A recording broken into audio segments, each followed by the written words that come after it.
Assalamualaikum warahmatullahi wabarakatuh. Perkenalkan, nama saya Ratna Ayu Sutawati, NIM 61014200069. Di sini saya akan menyampaikan atau menjelaskan mengenai aliran-aliran pendidikan yang ada di Indonesia. Aliran-aliran pendidikan. Sebenarnya apa sih aliran pendidikan? Aliran pendidikan adalah pemikiran tentang pendidikan dari dalam masyarakat bersama dengan dinamika perkembangannya, serta membawa perubahan dalam pendidikan. Aliran-aliran pendidikan ini dimulai sejak zaman Yunani kuno hingga sekarang, dengan tujuan untuk memperbaiki martabat manusia. Sebelum membahas mengenai aliran-aliran pendidikan yang ada di Indonesia, kita akan membahas mengenai aliran-aliran pendidikan klasik. Terdapat 4 jenis atau 4 macam aliran-aliran pendidikan klasik. Yang pertama ada aliran empirisme, kedua ada aliran nativisme, ketiga ada aliran naturalisme, dan keempat ada aliran konvergensi. Selanjutnya,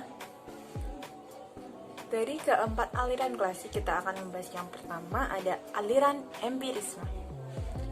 Aliran empirisme ini dimotori oleh seorang filosofis berkebahasaan Inggris yang rasionalis bernama John Locke pada tahun 1632 sampai dengan 1704. Secara etimologis, empirisme berasal dari kata empire yang berarti pengalaman.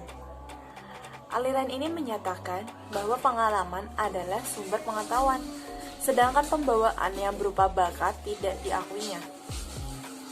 Menurut aliran empirisme atau aliran ini, manusia lahir dalam keadaan kosong, bagaikan kertas yang tidak tergores satu titik tinta pun. Oleh karena itu, diperlukan pendidikan untuk mengisi kekosongan itu. Aliran ini memandang bahwa pendidikan adalah yang maha kuasa, yang menentukan nasib anak. Tentu saja aliran ini memiliki pandangan yang berat sebelah mata dalam melihat keberhasilan seseorang, yakni hanya semata-mata dari pengalaman pendidikan yang diperolehnya saja. Sementara pembawaan yang berupa bakat atau kemampuan dasar yang dibawa sejak lahir diabaikan atau tidak dilihat sama sekali. Selanjutnya, setelah membahas mengenai aliran empirisme, mari kita membahas mengenai aliran nativisme. Aliran nativisme ini dimotori oleh seorang filosofis Jerman bernama Arthur Schopenhauer pada tahun 1768. Nativisme berasal dari bahasa Latin yaitu nativus, yang berarti terlahir, artinya seseorang berkembang berdasarkan apa yang dibawanya sejak lahir. Aliran ini dikenal juga sebagai aliran pesimistik. Kenapa? Karena pandangannya yang menyatakan bahwa orang yang berbakat tidak baik akan tetap bersikap tidak baik atau tetap tidak baik, sehingga tidak perlu dididik untuk menjadi baik. Sebaliknya, orang yang berbakat baik akan tetap menjadi baik dan tidak perlu dididik, karena ia tidak mungkin terjerumus menjadi tidak baik. Aliran ini juga mempunyai ajaran bahwa bakat yang merupakan pembawaan seseorang akan menentukan nasibnya, sedangkan pendidikan sama sekali tidak terpengaruh atau tidak berpengaruh terhadap perkembangan seseorang atau terhadap nasibnya ke depan. Ini sangat berketerbalikan dengan aliran sebelumnya, yaitu aliran empirisme. Sehingga pendidikan yang diberikan tidak sesuai dengan pembawaan seseorang, maka tidak ada gunanya. Selanjutnya ada aliran naturalisme. Aliran naturalisme merupakan pandangan yang ada persamaannya dengan nativisme. Jadi, antara aliran naturalisme dengan aliran nativisme itu ada sedikit persamaan. Aliran ini atau aliran naturalisme ini tumbuh pada abad 18 Masehi. Tahun 1712 sampai dengan 1778 yang dipelopori oleh G.G. Rousseau dari Prancis. Ia menyatakan bahwa semua anak dilahirkan pada dasarnya dalam keadaan baik. Anak menjadi rusak atau tidak baik karena campur tangan manusia atau lingkungan masyarakatnya.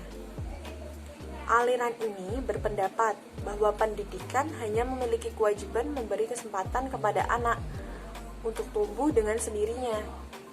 Pendidikan hendaknya diserahkan kepada alam. Maksudnya atau artinya, anak hendaklah dibiarkan tumbuh dan berkembang sendiri menurut alam. Manusia atau masyarakat jangan banyak mencampurinya. Oleh karena itu, ciri utama aliran ini adalah bahwa dalam pendidikan seorang anak hendaknya dikembalikan kepada alam agar pembawaannya yang baik tersebut tidak dirusak oleh pendidik. Kemudian ada aliran konvergensi. Siapa ya yang mempelopori? Yang mempelopori aliran konvergensi ini adalah William Stern pada tahun 1871 sampai dengan 1938. Inti dari ajaran konvergensi adalah bahwa bakat, pembawaan, lingkungan, atau pengalamanlah yang menentukan pembentukan pribadi seseorang. Setiap pribadi merupakan hasil konvergensi dari faktor-faktor internal dan eksternal. Perpaduan antara pembawaan dan lingkungan keduanya menunjuk pada satu titik pertemuan yang terwujud sebagai hasil pendidikan. Sehubungan dengan hal itu, teori konvergensi yang dikemukakan William Stern berpendapat bahwa pendidikan memiliki kemungkinan untuk dapat dilaksanakan, dalam arti dapat dijadikan sebagai penolong kepada anak untuk mengembangkan potensinya. Yang membatasi hasil pendidikan anak adalah pembawaan dan lingkungan. Sesuai dengan perkembangan ilmu pengetahuan modern, aliran konvergensi dipandang lebih realistis, sehingga banyak diikuti oleh para pakar pendidikan.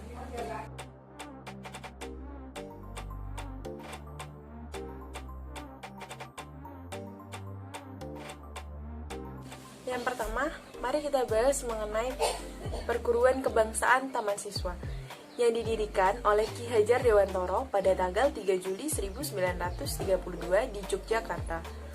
Taman Siswa telah meliputi semua jenjang persekolahan, dari pendidikan persekolahan, prasekolah, pendidikan dasar, pendidikan menengah, hingga pendidikan tinggi atau perguruan tinggi yang disebut sekarang. Perguruan kebangsaan Taman Siswa didirikan oleh Ki Hajar Dewantoro, yakni dalam bentuk yayasan. Selanjutnya, mulai didirikan Taman Indria, Taman Kanak-kanak, dan Khusus Guru. Selanjutnya Taman Muda atau SD, disusul Taman Dewasa merangkap Taman Guru. Selanjutnya, yang kedua ada ruang pendidikan INS, Indonesia Netherlands School. INS atau Indonesia Netherlands School didirikan oleh Muhammad Syafi'i pada tanggal 31 Oktober tahun 1926 di Kayu Taman, Sumatera Barat. Pada tahun 1952, dengan hanya 30 orang siswa, INS mendirikan percetakan Sri Dharma yang menerbitkan majalah bulanan sendi dengan sasarannya khalayak anak-anak.